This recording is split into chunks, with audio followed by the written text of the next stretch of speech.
consterné ou non? On est plus tellement surpris là, on enchaîne les débriefs un peu à la manière aussi d'Ousmane Dembélé. On voit que non, mais le gars, il crée, et puis la question, à la fin, mais lui, il crée plus. Ouais, non, la question qu'il faudrait se poser, c'est est-ce qu'on va revoir Mbappé un jour est-ce qu'on va revoir Mbappé? C'est ça la question. Non, mais Parce que l'excuse à l'Euro, c'était la forme athlétique. Moi, j'entends. Mais depuis qu'il est au Real, on sait qu'il est en forme. Deschamps l'a dit en conférence de presse. Il est mieux, il est en jambes, etc. Il est très content de sa forme athlétique, de sa forme physique. Et en fait, ce qu'on constate sur le match de ce soir, c'est que le toucher de balle est catastrophique. C'est qu'en fait, on voit pas, parce que Kylian Mbappé, c'est quand même un des 3 meilleurs joueurs du monde, dans le toucher de balle, non, je vois pas. Pas dans le toucher de balle. Non. Ah. Justement, c'est un des 3 meilleurs joueurs du monde, virgule. Même et dans pas. le toucher de balle, moi, je vois pas un attaquant qui est capable de changer un match. Les contrôles sont, une fois sur deux, sont ratés. Les prises d'initiative personnelles sont pas au bon moment ou elles sont malheureuses. Donc, ça me paraît compliqué. Là, c'est chaud.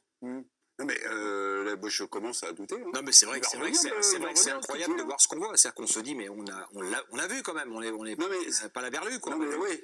Et ça a douté même sur 2 mois, sur un mois. On l'a vu sur des saisons. On l'a vu faire des saisons exceptionnelles. Et là, effectivement, depuis. Là, on peut dire qu'il a l'image du reste, mais là, ce soir, c'est un match où il n'y a rien, quoi. Il n'y a rien. On sent rien. Ça fait longtemps. On peut tout accepter et tout comprendre. C'est-à-dire qu'il l'a dit, il s'est passé un petit peu au travers ces dernières semaines avec le Paris Saint-Germain. Il a dit dans une interview qu'il avait fait évoluer son corps. Donc on le voit, hein, il a changé en termes de masse musculaire. Il y a quand même une prise de masse apparemment pour jouer. Mais il n'a pas changé de sport. Hein. Non, mais apparemment. Michael Jordan, il avait changé de sport. Apparemment pour jouer numéro 9. Mais qu'il ait un temps d'adaptation, que ce rôle-là ne lui aille pas comme un gant tout de suite. Pourquoi pas? Mais moi, c'est sa position moyenne, là, regardez, le poste de numéro 9. Ouais, mais il aime bien aller à gauche. Oui, voilà. Mais où est passé le compétiteur Mbappé? Celui qui nous disait tu me parles pas d'âge, quand tu le critiquais, t'es pas content, c'est triplé. Où est passé cet homme qui nous faisait clouer le bec à chaque fois qu'on pouvait. Tu te disais là, il revient en France, il va retrouver le parc, il va nous en claquer un pour montrer qu'il est démotivé, je le sens. Enfin, il n'est plus concerné. Ludovic Giovanni Castaldi, au parc, le match de Mbappé, c'est à peu près le même constat que devant notre poste de télévision? Et ça commence à remonter de mémoire. C'était juste après la Coupe du Monde 2018.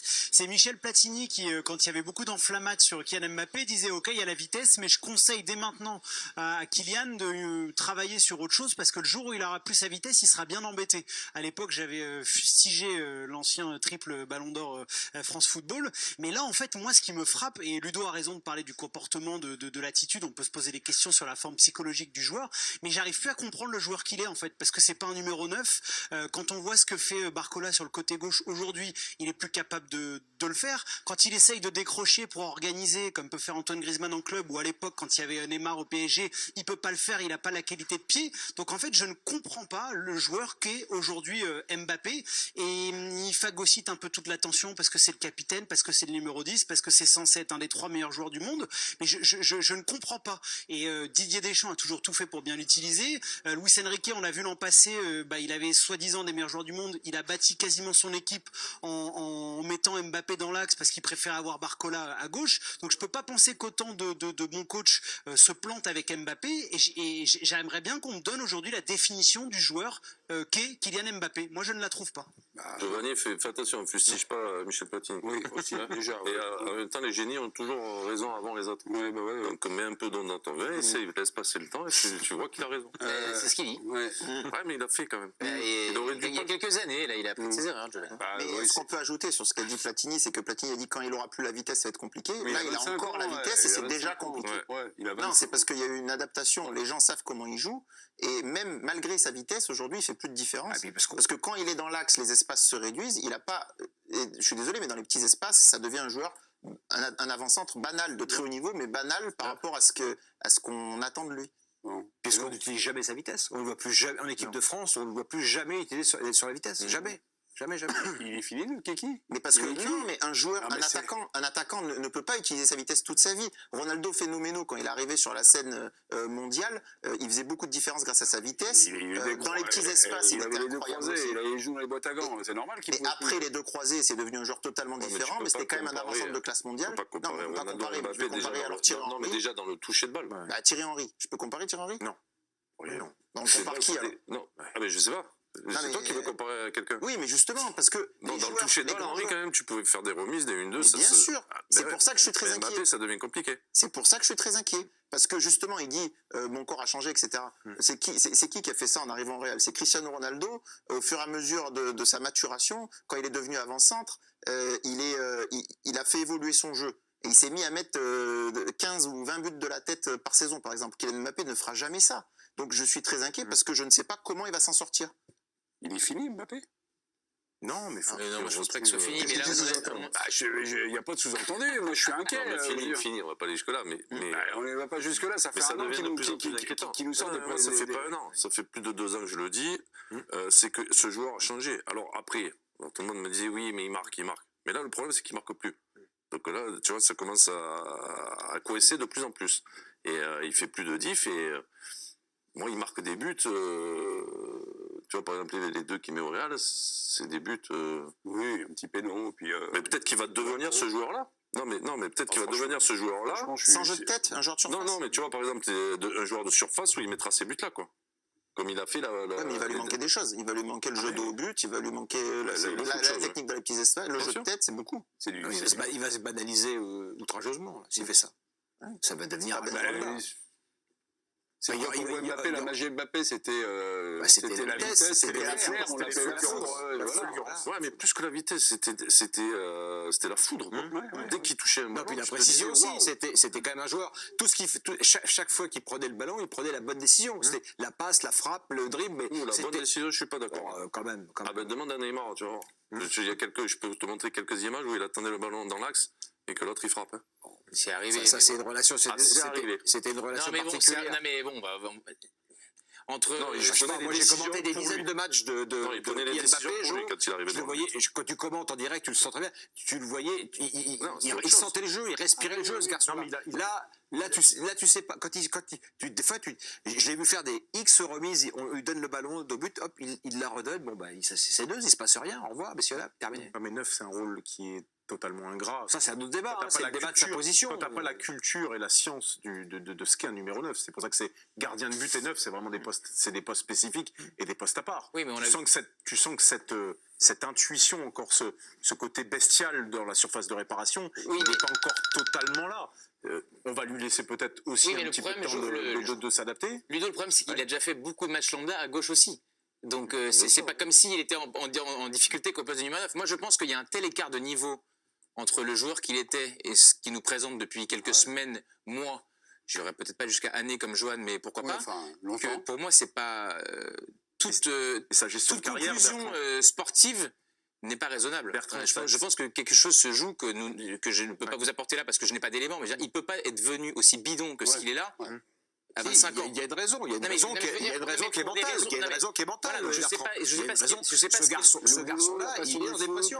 Je ne sais pas ce qu'il le traverse, et je n'utiliserai peut-être pas ce mot-là parce que c'est une maladie extrêmement grave et en ce moment on a des. Mais ce qu'on voit, c'est quelqu'un qui est en grande difficulté. Pour moi, ça peut pas être. Il est passé de 37 km/h à 35. Il n'y a plus de flamme, il n'y a plus de magie, il n'y a plus rien. Ça peut pas être uniquement lié à son positionnement, il veut pas défendre. Donc soit, je sais pas, soit il en a marre du foot, soit il a une overdose parce qu'il a fait tellement de choses.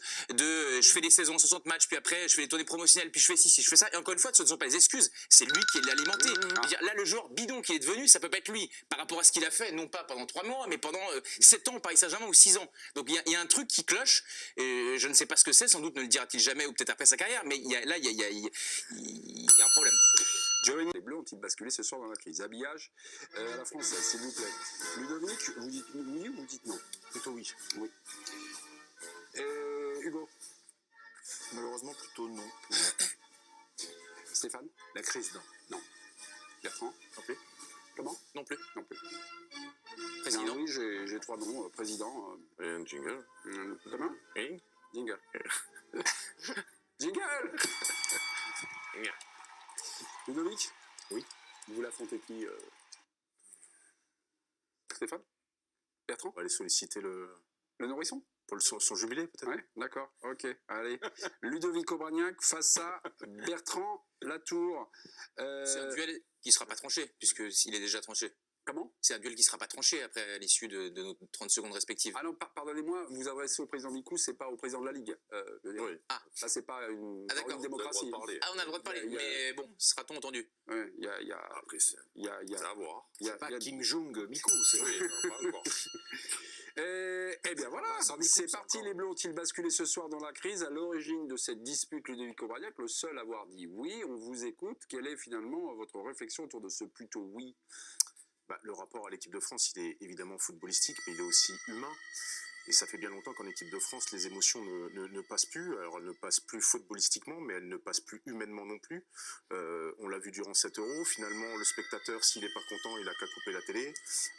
S'il y a des critiques, eh ben, on en a cure, puisque finalement, c'est pas si important que ça. Donc, le désamour est total. Moi, pour tout vous dire, je suis arrivé avec en reculant. Et finalement, au bout de 2 secondes, je me suis dit peut-être. Et puis finalement, non, on revient au point de départ. Le logiciel est le même. On nous a fait croire que tout allait changer, comme d'habitude, comme après l'Euro 2016. Mais finalement, on revient à chaque fois à la case départ. Donc on est dans un début de crise pour l'équipe de France. Ok. Je vais terminer. Non, pas terminé. Vous dites non, pourquoi? C'est trop dur, c'est trop radical. Un début de crise comme après l'Euro 2021, et je me souviens qu'on s'était largement écharpé, Ludovic, et ça n'avait pas empêché l'équipe de France ensuite d'être en finale de la Coupe du Monde, d'être pas loin d'être des champions du monde. Évidemment que le match du soir, il est catastrophique, il n'est pas bon du tout.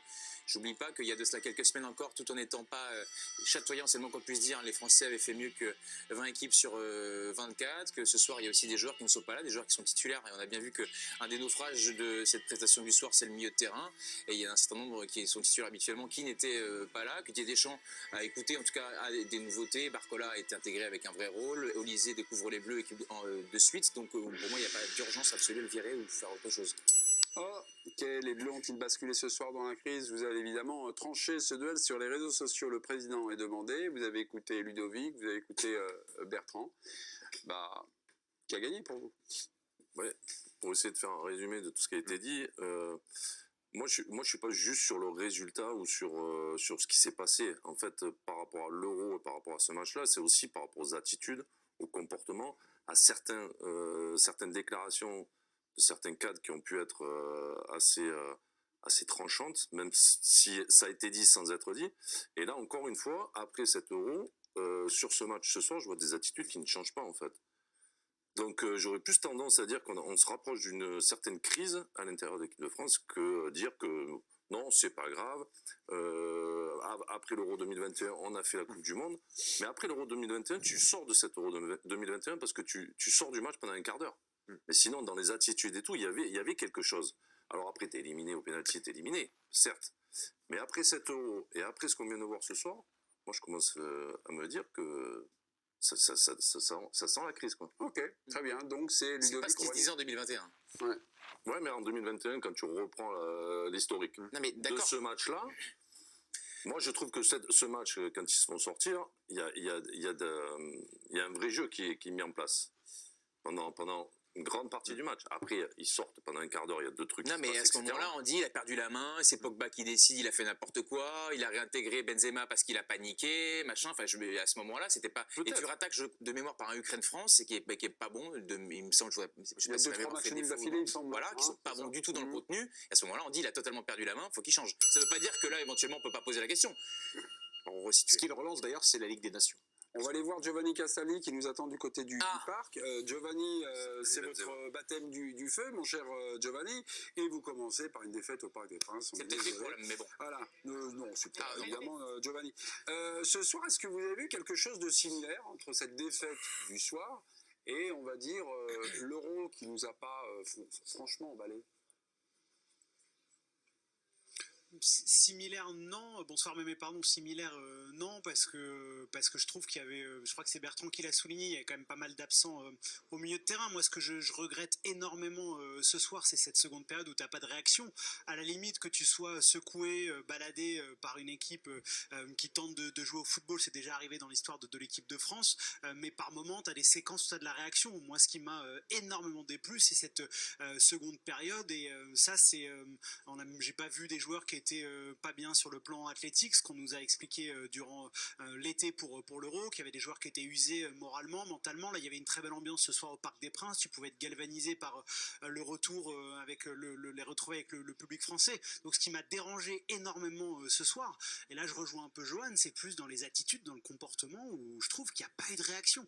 Et ça met un petit doute. Didier Deschamps pourra sans doute trouver la clé, parce qu'il l'a déjà fait, il a déjà réactivé plein de situations humainement, mais il y a quelques petits signaux qui voilà, il faut accorder de l'importance à mon sens là-dessus. Giovanni, dans quelques minutes, vous aurez quelques bleus. Vous avez l'identité des gens que vous allez interviewer ou pas du tout? Vous allez découvrir un peu à la dernière minute. Oh bah écoutez, j'ai demandé Mbappé, Antoine Griezmann, enfin à peu près tout l'effectif. Si j'en ai 2-3, je serais très content, et on va avoir normalement le sélectionneur de l'équipe de France. Mais je peux pas vous le dire à l'avance, mais malheureusement. Allez, tu es un gagnant, Serge. Merci.